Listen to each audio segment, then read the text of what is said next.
and I rode down to the bike shed today on my Honda XLR250 Baja. So I bought the bike about a year and a half ago from eBay, and it was a sort of fairly typical sort of red and white late 1980s Honda Scrambler and a 250, but I enjoyed riding it so much that summer that I ended up delaying the build. So I only actually started kicking things off about January of this year. So the original bike was, as I say, a sort of fairly sort of standardy Scrambler, rode really well, but it all had all the right components, and I'd been down here and seen what people had been doing and sort of looking online and thought this is a really cool thing to do.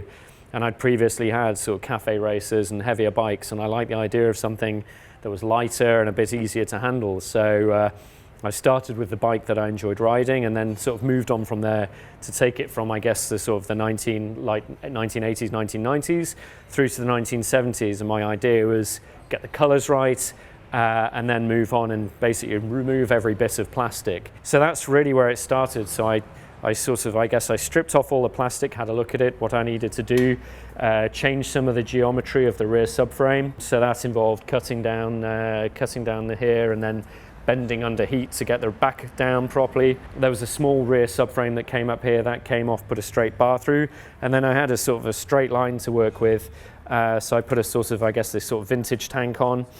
Then had a seat made by Get Leathered up north near Glossop, and also a matching Bar Handlebar Pad. So I went through the rest of the bike and then looked at how I'd either replace or remanufacture all of the bits. So I guess as you go from the front, didn't do too much with the front wheel, although one of the key things was putting braided lines on, just because obviously they look better. The tyres front and rear were looking a little bit tired, and you know, tyres are sort of the main part of the character of the bike, so pretty obviously went for the Continental TKC 80s, which everyone seems to go for, but they do look cool and do the job nice and knobbly.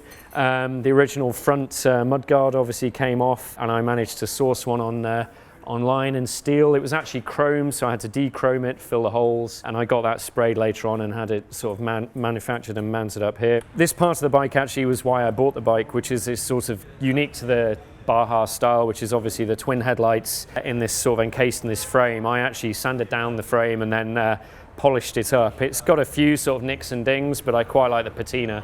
And it's, you know, it's a 30-year-old bike, which is meant to look, I guess, sort of 40 plus years old. So, you know, you don't want it looking box fresh. But I managed to source these grills, which I think should have been on a Harley Davidson maybe there, but they managed to fit. New indicators, cast aluminium, just to look a bit cooler. The thing I guess I'm most proud of at the front end is the new Speedo, which is a NOS Honda item from, I guess, the sort of mid-70s, and it worked perfectly with speedometer calibration. Even the wiring was the same color as the original bike's speedometer wiring, so it was relatively easy to wire up, and all I had to do was manufacture a relatively simple aluminium bracket for it.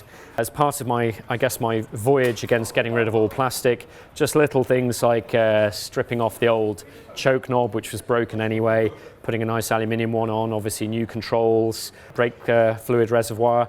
Also put new handlebars on it with a brace that was in chrome, because I wanted to mix up, I guess, the black and silver. Then new tank, as I mentioned. Obviously I've had that sprayed up in this sort of gunmetal colour, same as the front mudguard. Had it done as a one-off, and unfortunately one thing I hadn't legislated for was the fact that the primer that was on the tank was not 2-pack. And what's happened is, unfortunately, some of the fuel has come under the primer, dissolved that, and so the tank's going to have to be resprayed, which is a bit annoying, but we'll get there. Obviously the frame was, I completely stripped that down as well and had that resprayed. Rear suspension swing arm, front suspension parts there, and I also painted the front spokes in black. I actually just did that by hand, so it's not the best finish I could have got, but one of these things when you're just doing it for yourself and not spending top dollar, I guess, you know, there are areas where you've got to cut corners. I also polished the sump guard at the same time as doing the front headlights around, wrapping the exhaust, fairly sort of standard modification. Hadn't actually originally planned to do that, but when I had the exhaust off, I actually broke the heat guard, so I was left with no choice really. I guess the main modifications come around this part of the bike. Hagon did quite a good job. I sent them my old shock absorber. They made a new one to the exact specification once I told them how heavy I was, sorry. So that works very nicely and it's adjustable. So I've had a little bit of a play on that.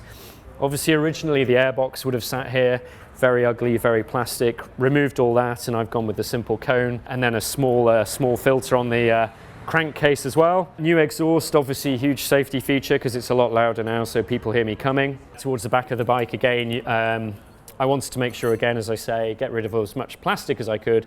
So things like nice braided lines where I can, Rizoma, brake reservoir, and other braided brake hose at the back. I made my own chain guard out of sheet aluminium, which wasn't too tricky. And then the story, I guess, with this rear light unit is, I mean, it's got two lights on it, which I think sort of mimics the front end, which looks quite neat, but it wasn't actually my first choice.